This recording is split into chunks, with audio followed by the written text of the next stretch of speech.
Okay, sa videong to, ituturo ko naman sa inyo ang paggamit ng string variable sa switch case conditional statement. Okay, so simulan natin. Click natin ang notepad. Okay. Lagay natin. Lagay HTML. Head. Title. Lagay natin. Example. Close ang title. Close ang head. Then, lagay natin body.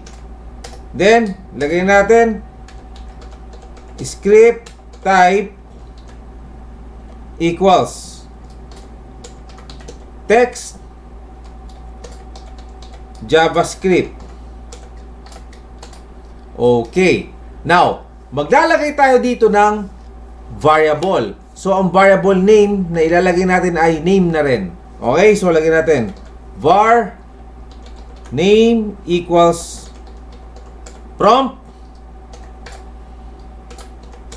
Enter your name here.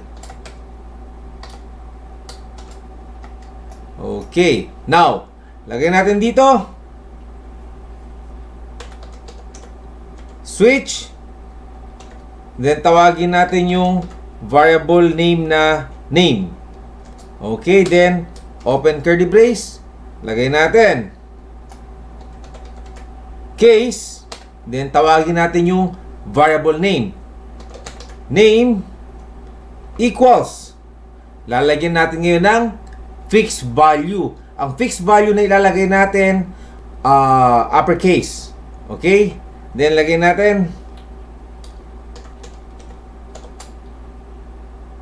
Romy. Okay. Then, dito, pwedeng alert. Pwedeng document.write. Okay? So, lagyan natin dito alert. Then,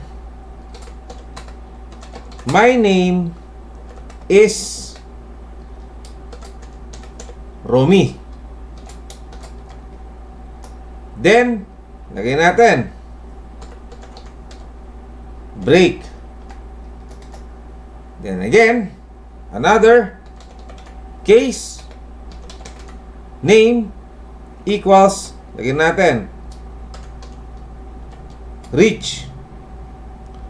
Okay. Then alert. Lagyan natin my name is Rich. Okay, so nalimutan natin lagyan ng double quotes dito, no? Lagyan na lang natin. Ayan. Okay, then lagay natin break. Then default. Lagyan natin alert error. Okay, then close natin ang yung open curly brace, close natin, nilagyan natin ng closing curly brace. Then script body and HTML. Okay, so subukan natin ngayon. So check muna natin kung okay na, no? So yun. So mukhang okay na naman. File, save as. Okay, so since nasa folder na tayo ng JavaScript tutorial, so lagyan na lang natin ng file name. Ang nilagyan na file name natin na lang natin ay example na rin .html. Okay, so save. Then yun, double click. Then double click again.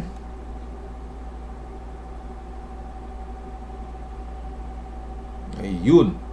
Okay, so naglagay tayo ng fixed value kanina sa variable. Okay, so subukan muna natin. Gawin muna nating Romeo. Error. Kasi ang fixed value na nakalagay sa kanya ay Romy at Rich. So, ibang pangalan. So, subukan natin. Lagyan naman natin uppercase Romy. Ayun, my name is Romy. So, subukan natin ngayon si Rich. Lagyan natin Rich. My name is Rich. Now, subukan naman natin ngayon. Eto. Romy. Kung napapansin ninyo, ang naka-uppercase lang ay yung letter R. Then, yung mga sumunod ay lowercase. So, subukan natin. Error. Bakit?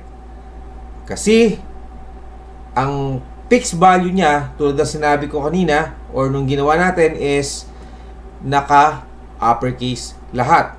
Kahit yung kay Rich. Okay, so, gagawin natin ngayon, since hindi niya tinanggap, nag-error. Okay, so, click natin na okay.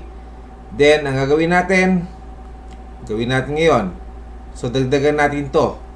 Lagyan natin case name equals Romy. Then, case name equals, lagay naman natin dito, lahat ay lowercase. Ayun. So, ganoon din ang gawin natin itong kay Rich. Okay.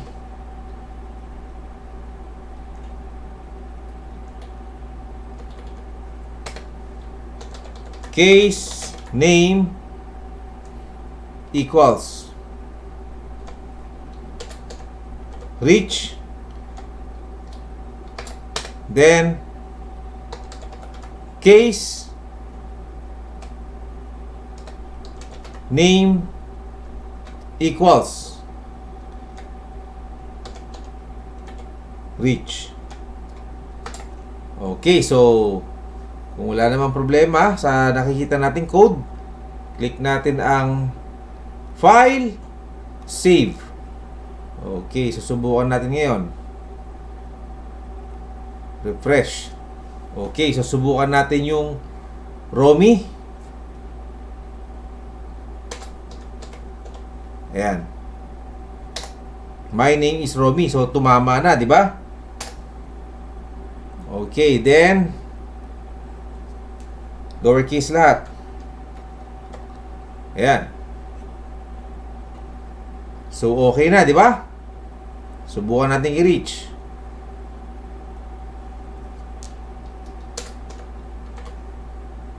Okay.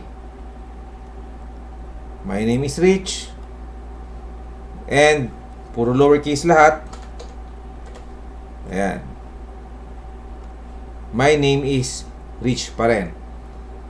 Okay. Ganun lang kadali. Okay, so hanggang dito na lang yung ating tutorial. Magkita-kita tayo uli sa sunod na tutorial.